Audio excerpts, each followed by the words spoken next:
Добро вечер во централното издание на вестите. За почеток, еве ги настаните на денот.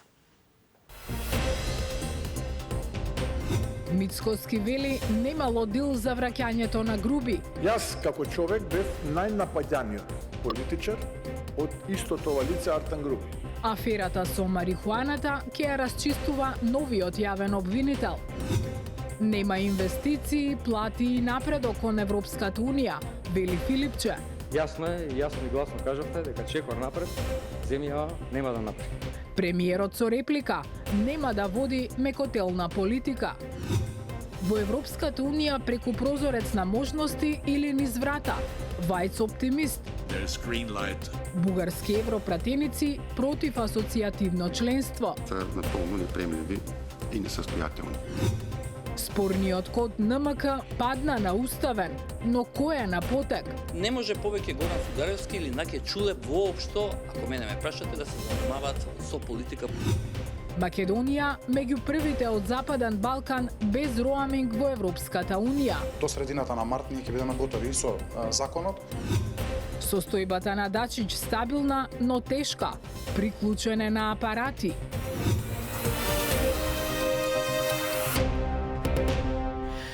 Враќањето на Артан Груби, но и аферата со марихуаната се најдоа на седницата за пратенички прашања. Но за дилемите околу нив, наместо опозицијата, прашуваше власта.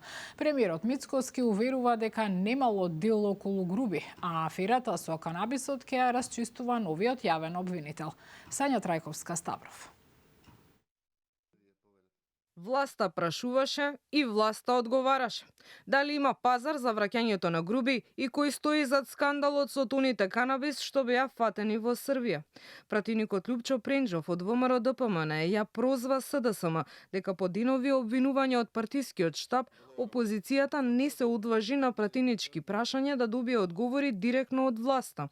Наместо нив, тој го праша премиерот дали е точно дека на Груби прво му било овозможено да избега, а потоа и да се врати. Мицкоски одговори дека нема никаква логика во тврдењата дека тој би се договарал со луѓе кои сакале да го видат неговиот политички, но и човечки крај. Дали имало договор Артан Груби да биде пуштен?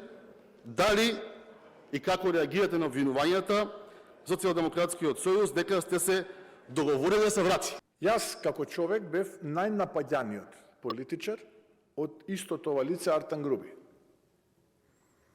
Се сеќавате на онаа фамозна реплика во еуфорија и една така наречена хистерија предизвикана од страна на истото лице, позната како Папа Мицко. Бегалецот е обезбеден од страна на органите на редот. Се понатаму е одлука на друга власт, тоа е судската власт. И кога доаѓа крајот, тие се обидуваат како мачка да рипнат во очи. Но они заборавиле дека ние сме лавови. И ваквите како нив ќе одговараат. Во однос на тоа колкав е криминалот поврзан со фабриките со марихуана и докаде се истрагите на институциите, Мицкоски кажа дека не е случајност што акцијата започнала во Србија. Одземени се 6 лиценци, а ќе има и уште. Факт е дека фирмата во која што се запленија повеќе од 30 тона цветот канабис има роднинска поврзаност со висок функционер на опозицијата од минатото, односно претседател на локална организација или како се нарекуваат, да речеме кај нас во ВМРО ДПМН се викаат општински комитети, таму општинска организација, не знам како се нарекува тоа во СДСМ. Јас ви гарантирам дека одговорност ќе има. Мицкоски порача и дека имал чувство од и некои луѓе ќе биле изненадени од процесот на правдата што ќе следи и кажа дека оној што не се огрешил пред законот не треба да се плаши. Тој очекува од идниот нов јавен обвинител да ја спроведува правдата на дело, а не како што посочи да се повторува минатото кога политичари влијаеле на одлуки. Спикерот Гашин не го коментира случајот со враќањето на Артан Груби, но според него политиката не треба да се меша во судството. Деталите од Јана Јосифовска. Собранискиот спикер Африм Гаши како прв човек на законодавниот дом нема да го коментира враќањето на Артан Груби во земјава, но смета дека политиката не треба да се меша во судството. Според него, крајно време е правосудните органи и секоја институција да си ја работат својата работа, совесно и професионално, и да не се мешаат во работата едни на други. Гаши во враќањето на Груби не гледа политичка одлука, но смета дека перцепцијата кај граѓаните дека има некаков политички договор остава лошо чувство. Немам такви информации и не можам да тврдам нешто што не знам, рече тој по брифингот со новинарите. Е крајно време да престанеме да се мешаме во судството. Таа перцепција кај граѓаните дека има некаков договор остава лошо чувство кај сите граѓани, така да мојата порака би било конечно секоја институција да се ја врши својата работа. Во овој дел судството и обвинителството има процес, нека си ја вршат својата работа совесно и професионално. На крајот на краишата битна е правдата. Мислам дека конечно е времето сите да се свестиме дека немаме време веќе за губење за воспоставување на правната држава. За утре е закажана седница на работната група за изборниот законник, кој е дел од реформската агенда, а ќе се одржи во Министерството за правда. Се уште неизвестно е кој ќе биде председател на ова работно тело, иако Гаши изрази интерес да застане на чело. Процесот за текстот ќе го води правда, кажа тој, а ако се утврди дека се потребни измени на повеќе од 1/3 од изборниот законник, тогаш ќе се изготвува целосно ново законско решение. Во спротивно, ќе се менува постоечкиот законник. Во следниот период во собранието, Гаши очекува да пристигнат и нови закони од реформската агенда. Интенцијата е да работата биде динамична и во што поскоро време да имаме изборен законник кој би бил прифатлив за сите. Што се однесува до реформската агенда, очекуваме деновиве да видиме кои се законите кои се планираат да се достават од страна на владата, за да и собранието биде спремно и направи календар и предвидливост во процесот на носење на овие закони од реформската агенда. Во однос на кривичниот законник, собранискиот спикер изјави дека неформално информиран дека ќе има целосно нов, но кога тој би бил подготвен и доставен до пратениците, нема информација. Шефот на дипломатијата Тимчо Муцунски оствари средба со неговиот хрватски колега Гордан Грлич Радман во МНР, по која одржа и заедничка пресконференција која заврши предмалку. За пораките на двајцата министри повеќе детали има Михајло Видимлиски. Михајло, хрватскиот министер и во оваа прилика ја истакна поддршката на Загреб за македонското членство во Европската унија, а двајцата министри зборуваа и за одличните односи меѓу двете земји. Така е, бубе двајцата министри, македонскиот министер за надворешни Тимчо Муцунски и неговиот хрватски колега Гордан Грлич Радман имаа средба овде во Министерството за надворешни работи. Муцунски е домаќин на Грлик, средба на која што се разговараше за билатералните односи помеѓу двете земји, евроинтеграциите, но и економската соработка помеѓу Македонија и Хрватска. Хрватска останува силен поддржувач на Македонија во евроинтегративниот пат. Порача Радман, рече меѓу другото и дека Македонија и Хрватска се пријателски земји без отворени прашања и дека очекува дека економската соработка помеѓу двете земји понатаму ќе се продлабочи. Муцунски пак рече дека Македонија има многу да научи од хрватското искуство во однос на евроинтегративниот процес, посебно во усогласување со европското законодавство. Муцунски исто така рече дека оваа соработка помеѓу Македонија и Хрватска се очекува уште да биде надополнета и со договор за стратешко партнерство на повеќе полиња помеѓу кои економијата и безбедноста. Двајцата министри имаа првин билатерална средба овде во МНР, потоа имаше и средба на делегации, пошто следуваше пресконференцијата, како што кажа што предмалку заврши во продолжение да слушнеме дел од нивните изјави. Во моментот имаме разговори за затварање на еден процес на создавање на стратешко партнерство помеѓу двете држави и очекуваме во следниот период да сме блиску до еден договор за стратешко партнерство. Секако, кога ќе има таква нешто, прво на вас како медиуми ќе ви го најавиме, и тоа е стратешко партнерство во повеќе области: економијата, трговијата, безбедносната соработка, политичката соработка, енергетиката, сите оние прашања кои што ги засегаат двете држави. Како што кажа Гордан, ние сме пример за добра билатерална соработка кој што постојано се надградува, затоа што вие да имате добра и одлична билатерална соработка, треба да вложувате во нејс. Во делот на европските интеграции, Хрватска ја вбројувам како една од земјите принципиелни поддржувачи. Нашата соработка е пример и треба да биде пример за сите други земји на Западниот Балкан. Мислиме дека Северна Македонија заслужува членство во Европската Унија и тоа многу брзо. Сетете се пред 20 на години. 5 месеци пред тоа ќе почнеа преговорите, да не се случеше тоа што се случи и можеби Македонија ќе беше во Европската Унија пред Хрватска. И ако тогаш постоеа тие реформски услови, тие услови постојат и сега по 20 на години. Така што кога зборуваме за тој аспект, тука гледаме една перспектива. Мислам дека и за граѓаните на Северна Македонија е важно да се види еден позитивен, афирмативен, психолошки моментум, ако сакате и така да го наречем, да се започнат преговорите со Европската Унија. Инаку македонскиот министер Муцунски изрази благодарност до неговиот хрватски колега Радман околу помошта што ја понуди Хрватска по трагедијата во Кочани со пожарот во дискотеката Пулс, кога македонски пациенти, односно се лекуваа во Загреб во болница. На средбата да завршиме бубе се разговарало и за соработката во рамки на НАТО алијансата и секако пораката е да продолжи понатаму македонско-хрватската соработка со продлабочување и на билатералните односи и на економски план. Студио. Ти благодарам, Михајло Вимлиски, за средбата меѓу министрите за надворешни работи на Македонија и на Хрватска, а и у перспективите една од темите на вечерашното издание на Само интервју.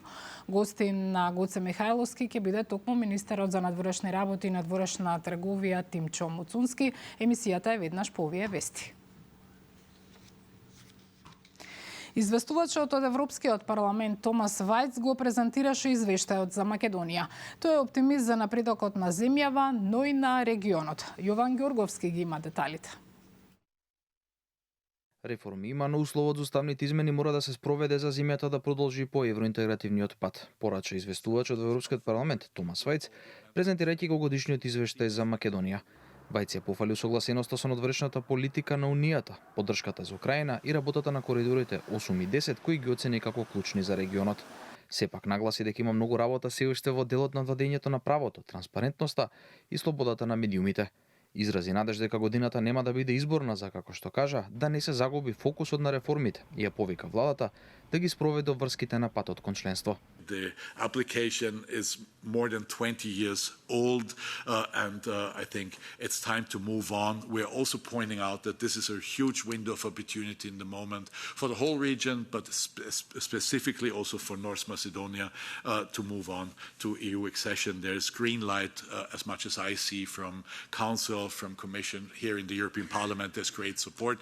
На дебатата која се разви во Комитетот за надворешни работи во Европскиот парламент, дел од европратениците упатија поддршка за земјава и оценија дека вината за застојот во евроинтеграциите не може да се гледа само во Македонија, туку и во институциите на самата Унија. What's not in the report is the causes for the lack of progress on the side of the Macedonians, but also, and that's my third point, the Council. Because the Council bears a big responsibility for not providing a credible enlargement perspective. The people of Northern Macedonia is, as rightly so you said, they are tired. They are away from the European Union more and more, and they are much more away than they were 10 years ago, 15 years ago, and I think that's a problem, and it's partly our fault. Бугарските европратеници пак не ја испуштија можноста да упатат критики кон Македонија за почитување на човековите права и, како што тие оценија, создавањето на вештачки проблеми од македонска страна. Иако воопшто не беше тема на дебатата, тие отфрлија идејата за асоцијативно членство во Европската Унија без право на глас, која се разгледува во Брисел. Мога да се съглася и с изказаните мнения, че хората в Северна Македония чакаха много, чакаха достатъчно. Но и вероятно са изморени, да. Но пък политическият елит не изглежда никак изморен и много упорито отказва да изпълнява поетите ангажименти. В това темпо, за съжаление, казвам го с голямо съжаление, преговорният процес може да продължи не 20 години, а още 120. Идеите за прилагане на някакво компромисно, непълноценно или непълноправно членство, които се чуват от някои кръгове в Скопие, са напълно неприемливи и несъстоятелни. Управляващите залагат на политическа поляризация, създавайки изкуствени проблеми, свързани с така наречения идентитет, и за този параван те спъват напредъка по преговорния процес. Минатогодишниот извештај на Вајц спомена со низа обвинувања меѓу Скопје и Софија, а самиот Вајц откри дека се соочил со притисоци и закани. Во првичниот документ беше нагласено признавањето на македонскиот јазик и идентитет, кој потоа заедно со амандманите од бугарските европратеници кои бараа пред нив да стои придавката современ, како компромисно решение беа избришани од финалниот текст. Нема инвестиции, плати напредок кон Европската унија. Лидерот на СДСМ за овие прашања со критики во собранието. Мицкоски реплицираше дека СДСМ не ја научил лекцијата од минатото и дека ВМРО ДПМН ќе остане на власт и по 2028 година. Евроинтеграциите, платите и пензиите беа дел од темите кои се најдоа на денешните пратенички прашања во собранието. Председателот на СДСМ Венко Филипч ја обвини власта дека не прави ништо за подобрување на стандардот на работниците и пензионерите, а праша и зошто нема напредок во евроинтеграциите и зголемување на инвестициите во земјава. Ги оставија работниците без големи плати, имаат проблеми во секојдневниот живот, не може да врзат крај со крај, тие не протестираат заради некаков чалам, тие протестираат поради вистински проблем. Викате требало да се почитуваат законите. Зашто не ги почитувавте за пензионерите? Што да се каже за европската интеграција? Јасно и гласно кажавте дека чекор напред земја нема да направи. Да не збориме за инвестиции, нема никакви инвестиции. Ниво енергетика, ниво технологија. Премиерот Христијан Мицкоски рече дека оваа влада ги покачила пензиите и договорила раст на платите со партнерите во јавниот сектор и потенцираше дека ќе продолжи да работи во интереси на пензионерите и на работниците. Во однос на евроинтегративниот процес, рече дека нема да води политика како претходната влада. Јас навистина жалам што повторно ги напаѓате пензионерите, иако тоа мислам дека не е добра тема. И ние ќе продолжиме да работиме во интересот на пензионерите, исто како што ќе продолжиме да работиме во интересот на сите работници. Зео, ние нема да водиме мекотелна политика. 100 пати ви кажам. Нема да водиме мекотелна политика. Вие сте мекото ткиво. Се додека давате вакви изјави. Ке имаме политичари од Бугарија кои што ќе знаат дека има меко ткиво во македонскиот национален идентитет. Околу инвестициите за кои што растурате пердови, еве јас ве канам најдобронамерно, од пролет да појдеме заедно да видите таа инвестиција ние која што ја донесовме од прилика половина милиарда долари како започнува да се гради на терен. Филипче упати и критики на предлог законот за високо образование, Мицкоски за состојбите во образованието. Ја обвини поранешната министерка Десковска и законот донесен во нејзино време. Спорниот код НМК падна неуставен. Правилникот е поништен како никогаш да не постоел. Според директорот на Канал 5 Иван Мирчевски, ова е порака до политичарите дека мора да знаат што подпишуваат. Додека новинарот Александар Видиновски оценува дека е поразително што идентитетот го браниме од сопствените македонски институции. Какви ќе бидат последиците и кој сега е на поток од прилогот на Дејан Трајковски. Откако правилникот за сообраќајни знаци кој го содржеше кодот НМК, Уставниот суд го запечати како неуставен, директорот на Канал 5 Иван Мирчевски, кој со новинарот Александар Видиновски ја поднесе иницијативата за негово поништување, им порача на сите оние кои сакаат да се бават со политика, прво да научат да прочитаат што подпишуваат. Тој на тогашните министри Наки Ќулев од ВМРО ДПМН и Ѓорги Сугаревски од СДСМ, кои само иницијативно го подпишале ваквиот правилник спротивен на сите меѓународни одредби, им порача да стојат понастрана од политиката, а ваквата одлука на Уставниот суд Мирчевски оценува како позитивна насока во која треба да се движи државата. Сметам дека од позиција на земја абсурд или абсурдистан, ако сакате повеќе, изминативе 35 години, мислам дека последниве година и пол, 2 години полека влегуваме во позиција на земја во обид да биде нормална земја. Сметам дека истовремено треба да биде сигнал за сите оние кои што сакаат да се занимаваат со политика во Македонија да внимаваат што подпишуваат.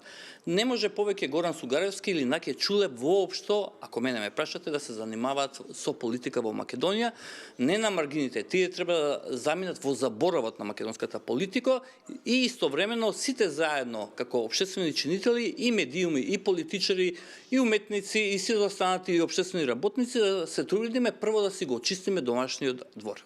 Новинарот Александар Видиновски пак смета дека е жалосно што македонскиот идентитет наместо од надворешни напади треба да се брани во сопствената држава. Тажен сум за тоа што борбата за македонскиот идентитет овој пат изразен преку кодовите МК и МКД моравме да го водиме дома, односно со нашите институции, што е поразително само по себе. Меѓутоа среќен сум што уште еднаш се покажа дека кога новинарскиот труд е насочен на право место, резултати има за доброто на државата. На вчерашната седница Уставниот суд донесе поништувачка одлука, односно како правилникот воопшто да не постоел и состојбата се враќа на претходниот код МК до изработка на нов правилник или како што вчера посочи Уставниот судија Осман Кадрију, процедурата ќе оди јово наново. Председателот на Уставен Дарко Костадиновски вели дека сега нареди исправање на грешката од страна на надлежните. Поништувачкиот ефект на нашите одлуки е дека тоа што било предвидено со тој правилник не се случило, значи ќе мора да се врати претходната состојба или да се донесе нов правилник во кој ќе бидат уредени сообраќајните знаци, опремата и сигнализација на законски начин. Кодот НМК можеше да се сретне на сообраќајните знаци во Косово, но по реакцијата беше тргнат, со што остана само во Србија, од каде тогаш посочија дека се движат токму по потпишаниот правилник кој сега е поништен. Делегација предводена од председателката Силјановска Давкова, представници на политички партии, како и членови на семејството, денеска одадоа почит и положија цвеќе на градските гробишта во Бутел по повод трагичната авионска несреќа во која пред 22 години загина председателот Борис Трајковски. Членови на семејствата, државни и други делегации денеска положија цвеќе и на спомен обележјата во Ротимље и во Струмица. Во авионската несреќа која се случи на денешен ден во 2004 година во близина на Мостар. Покрај Трајковски животот го загубија Димка Илкова Бошковиќ, Ристо Блажевски и Анита Кришан Лозановска од кабинетот на председателот, Миле Крстевски од Министерството за надворешни работи, Борис Велинов и Аца Божиновски, членови на обезбедувањето и пилотите Марко Марковски и Бранко Ивановски. На барање на македонските власти по собирањето на дополнителните докази од страна на македонското МВР беше отворена нова истрага во јануари 2013 година, што ја водеше меѓународен тим предводен од Омер Кулич. И во нивниот извештај како клучни причини за несреќата беа наведени грешки на екипажот и системски пропусти.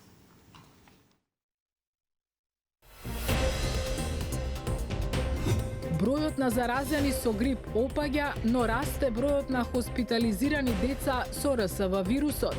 Најтешка, да кажам, клиничка слика може да имаат малите бебиња.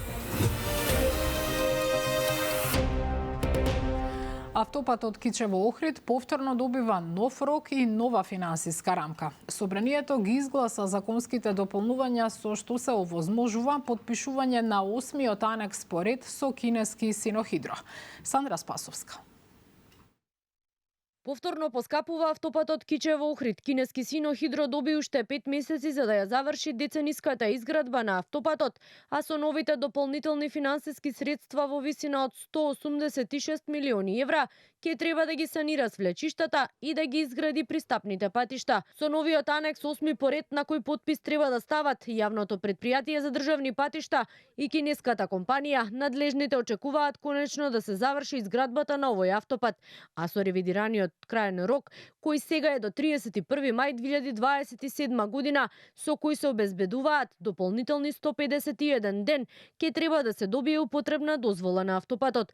Министерот за транспорт Александар Николовски наведе 3 причини за новиот анекс и рече дека очекува со него конечно да се заврши автопатот. Според него, дел од проблемите произлегуваат поради тоа што во првичниот проект уште во 2013 и 2014 година не биле направени соодветни геотехнички истражувања. Интензивно се работи на проектот, дека сум задоволен од динамиката која што во моментов ја има проектот и дека со овој анекс конечно ќе го завршиме проектот, односно автопатот Охрид-Кичево.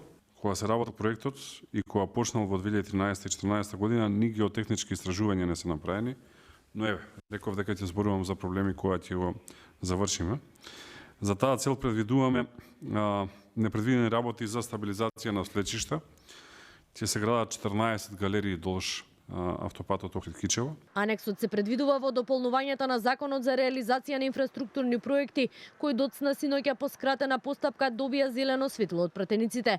Автопатот Кичево-Охрид почна со градба во 2014 година од првичните 374 милиони евра. Неговата вредност досега достигна речиси 600 милиони. Со новиот анекс број 8, кој треба да се подпише, сумата ќе достигне речиси 800 милиони евра.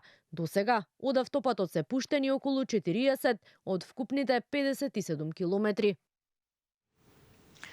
Македонија ќе биде прва од регионов која ќе договори роаминг како дома со Европската унија. До средината на март земјава ќе биде подготвена да ги почне преговорите со Европската унија за укинување на роамингот, потврди денеска министерот Андоновски. Јорданчо Цветановски.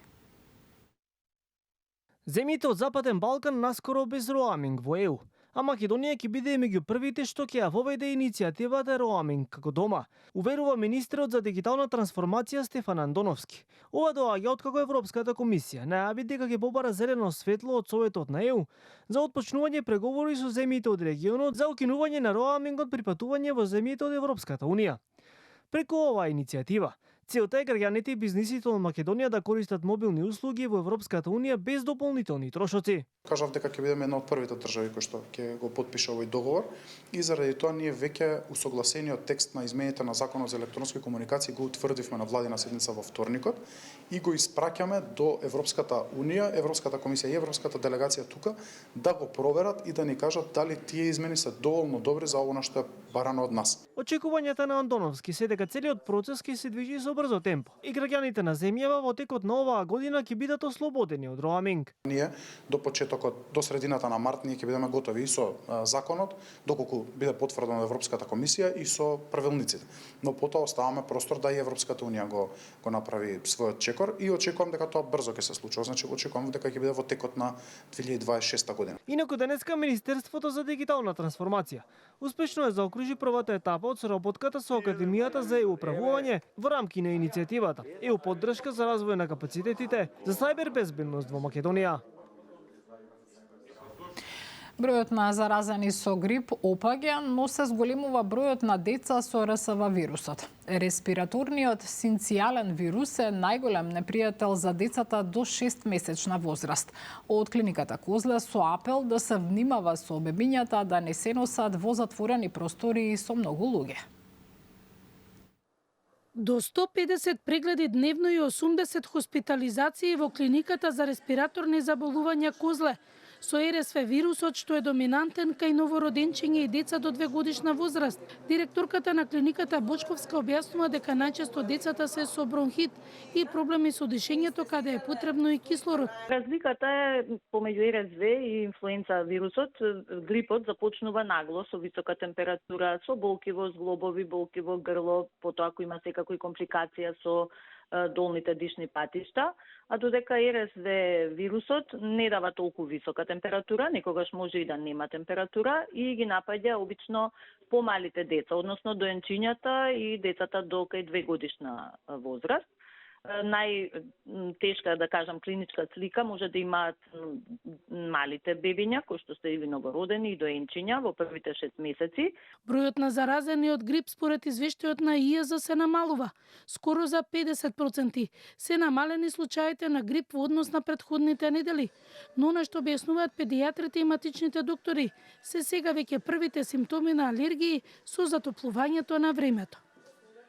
Со оваа информација ги завршуваме централните вести. Веднаш по нив ново издание на Само интервју. Гостина Гоца Михајловски, министерот за надворешни работи и надворешна трговија Тимчо Муцунски. Останете со нас.